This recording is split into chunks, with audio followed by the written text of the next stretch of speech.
Burnley 0, Liverpool 1 in the Premier League. Another last gasp blow for Burnley. Another late penalty, taking points away from the Clarets. We're here for a rapid reaction. Paul Woodhouse, Chris Bowden and Darren Bentley here with me, Simon Evans.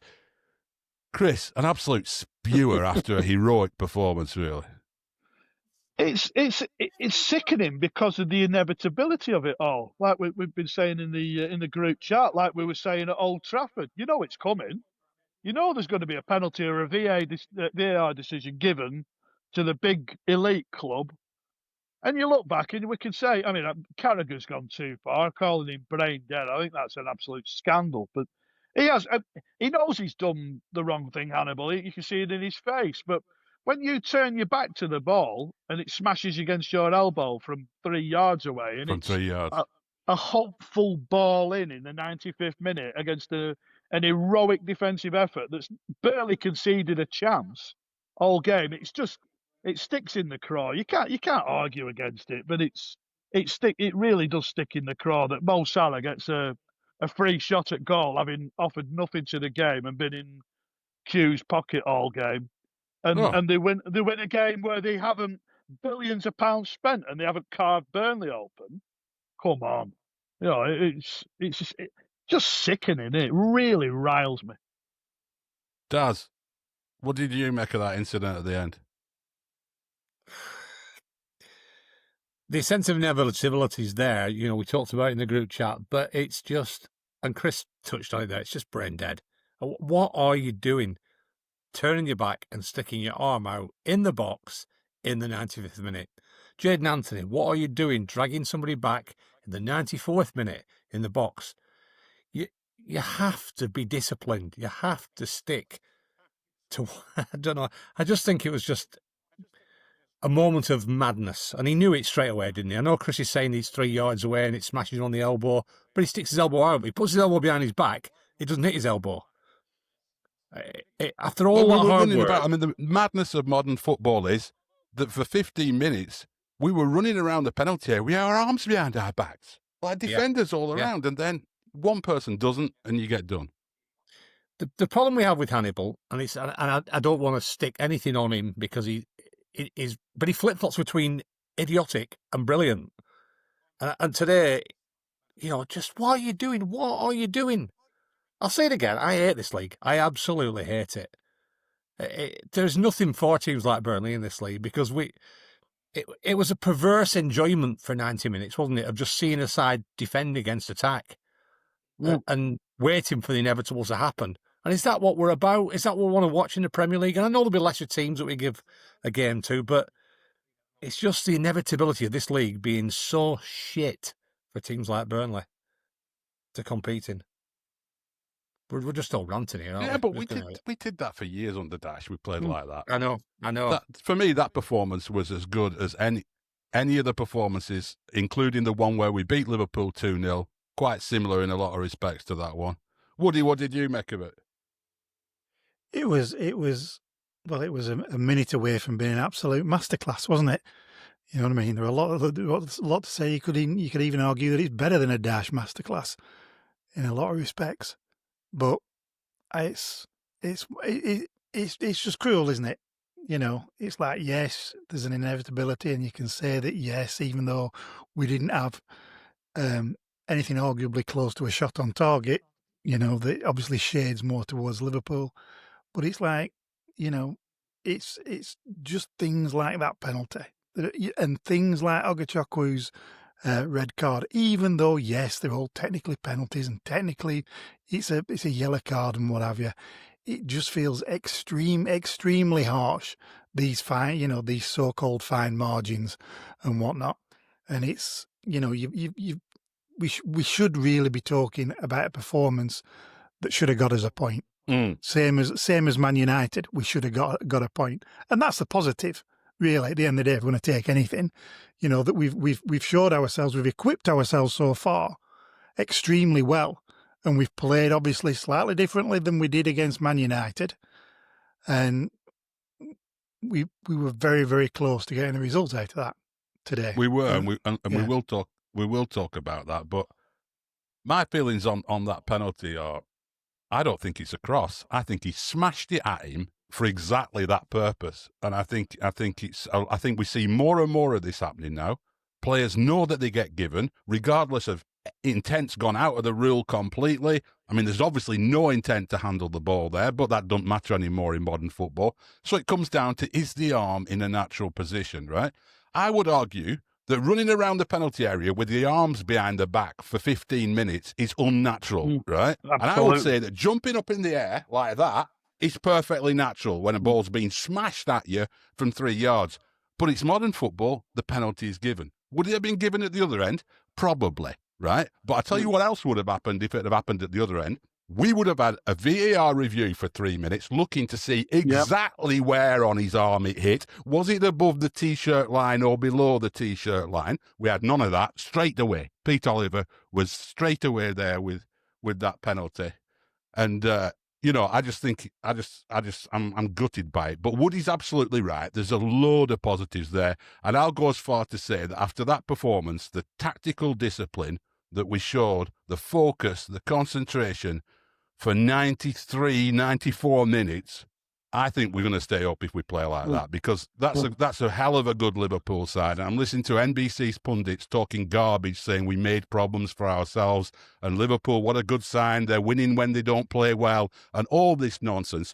We totally frustrated one of the top teams in Europe, the champions of the Premier League, for 94 minutes at Turf Moor with some absolutely heroic performances and some superb defending. So that's my take on it, because I'm not going to let that refereeing decision and that penalty ruin my Sunday. I'm proud of what that Burnley team did out there today, Chris. Well, I tell you, it's about sort of reward, isn't it? Like you say, you smash a ball, a whole full ball into the box in the 95th minute that you're probably not even going to score from, and you get a penalty kick. And at the other end, you can get their left fullback who gets breathed on and does a triple axel somersault in area and only gets booked. And that's the way the rules are. You are encouraged to dive because there's no jeopardy. You know full well, worst you're going to get is a booking. But for me, what's the worst offence? Like you say, turning your back to try and block a shot or trying to con a referee into a penalty. Exactly. And then a few minutes later, he goes through the back of Lyle Foster and he gets a let-off, which Hugo Chukwu doesn't get. So, Conor Bradley goes flying into Jadon Anthony and he gets a booking every bit as much. But, there's no... if it's the other way around, the punishment... And again, I never thought I'd feel like this sort of conspiratorial type. But it's beyond the pale now, and because you just know what's going to happen every week, and we all laugh at the check badge memes and all this, but what's the other explanation? I must have a bit of laugh with the commentators as well. I mean, Jim Beglin who's a lovely bloke and a great commentator, but when Cody Gakpo went down in the penalty area, clear dive, Jim Beglin's words were, "What he's done there is he's used the situation to try and get a penalty." I thought that's the politest way of saying diving from former Liverpool fullback Jim Beglin. We're talking about a former Liverpool fullback talking about the game, having on Sky had a Liverpool legend talking about the game, and we're all seeing the game through the prism of these former Liverpool players every week. And it's if I were Liverpool should be ashamed to win like that. It's Vert's £100 million, and he's offered now. You got Ekitike who's like had poke one wide first half, and we've been magnificent without Dubravka having to really stretch himself. That's the thing. In the past, when talk about that 2-0 win against Liverpool in 2016, that was against an infinitely poorer Liverpool team. And we were just sort of, Coutinho, you can have the ball from 25 yards out because it's going in, rose head every time you get it, unless you get, your 1 in 100 that flies in. But this lot are a proper team, and they couldn't carve us open. Woody, what did you make of the individual displays? Let's talk about some of the positive stuff now. Who stood out for you in that? It was a team effort, but who stood out for you? I think Hugo Chukwu, even though he got a red card, played well. I thought when Luis came on, he looked every part the Premier League player that we'd been missing. He slotted in pretty much straight away. I thought Foster put a shift in. I thought Tuna looked exceptional and could have on a different day. Certain things could have gone slightly better. I thought Laurent played well on the right of the three. Which was an interesting move, wasn't yeah, it? We didn't it really expect was. that coming from Scott Yeah. Parker. Yeah, It's a brave one, isn't it? Yeah, yeah, and it worked. You're right, it did work. I mean, I thought Hartman, Chris. I thought Hartman had Salah in his pocket between him and Esteve on that left-hand side, which is why you play this system, isn't it? To be able to switch the responsibilities across. It's Esteve's best performance back in the Premier League. Yeah. But he read it ever so well. He looked comfortable. He wasn't straining and stretching. You know, he looked at the level. I have to say, and I get accused of being biased, but I thought, again, Anthony, it's his work rate, you know, the diligence, and he's a threat. When he was carrying the ball up the pitch in the last few minutes, and he eased the pressure, you know, released the valve there and got us into their half, you know, killed another couple of minutes, you know, in the last 5 minutes or so. Just magnificent. It's the only shame that just when he's finishing, that chance he had in the first half, if he does what Josh Cullen does against Sunderland and tries to shape one, pass it into the far corner, you don't have to take the lever off the thing, do you? So, you know, he's forced a comfortable save, but if he tries to pass that into the far corner, we're 1-0 up. Mm. I mean, I thought the Laurent thing worked well, would it? I thought the structure and shape of the team. I mean, comparing it to some of those Dyche performances, if you remember, most of those, I recall them as being, you know, some heroic last-ditch tackles from Ben Mee and James Tarkowski, brilliant goalkeeping from Heaton or Pope. It wasn't like that, was it?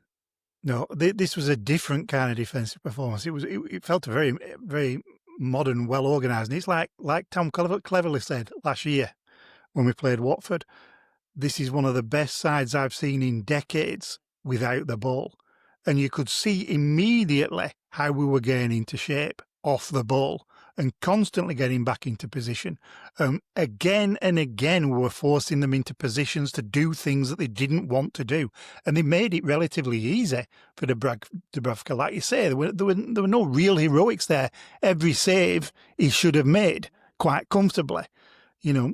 But, you know, Salah never got a sniff, really. And they were at sixes and sevens not knowing what to do or how to break us down. And that comes, you know, that ostensibly comes down to the way Parker had them set up. And he's done some extremely good work these past 2 weeks, obviously, to put that kind of a structure, that type of a team together with, like what we said, you would not expect, you know, Laurent to have been where he was. But that kind of a defensive performance was exceptional, truly exceptional. Yeah, I mean, it's interesting, that Laurent thing, isn't it? Maybe we'll get into that on the full debrief, because it's an interesting way to use a midfielder in that role when you've got a three. It's a different job of centre-half, isn't it, in a three?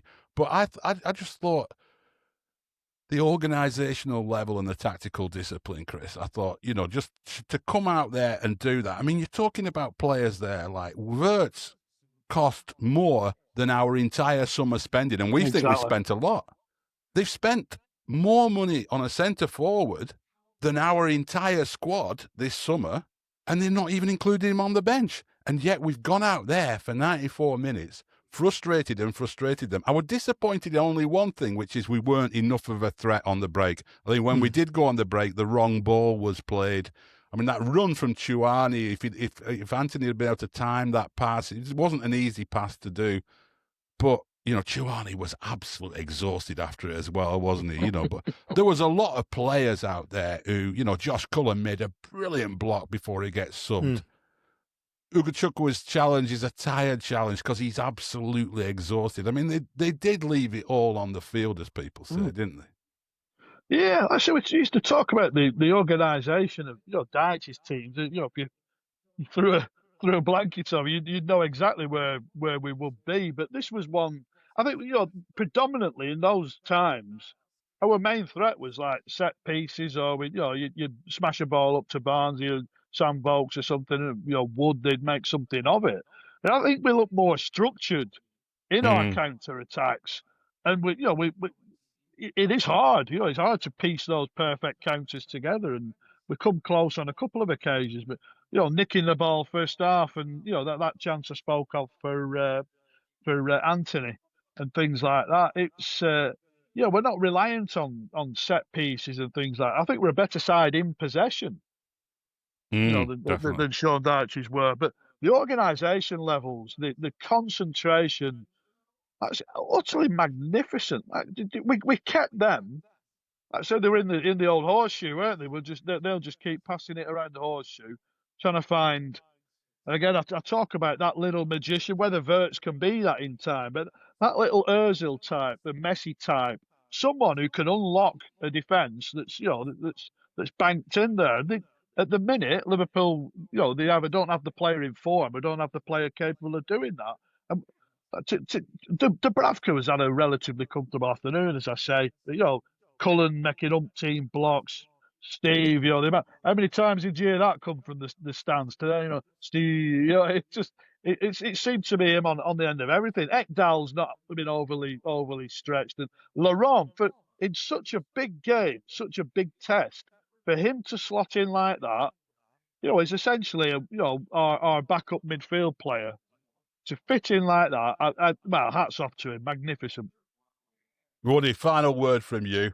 We came into this season, like always these seasons nowadays, where there's so much churn of players and stuff, not knowing quite what team we were going to have and what kind of season we were going to have. 4 games in, 3 points. That performance today, what does it tell you about what Parker's built this summer? We aren't no whipping boys. Yeah. I agree.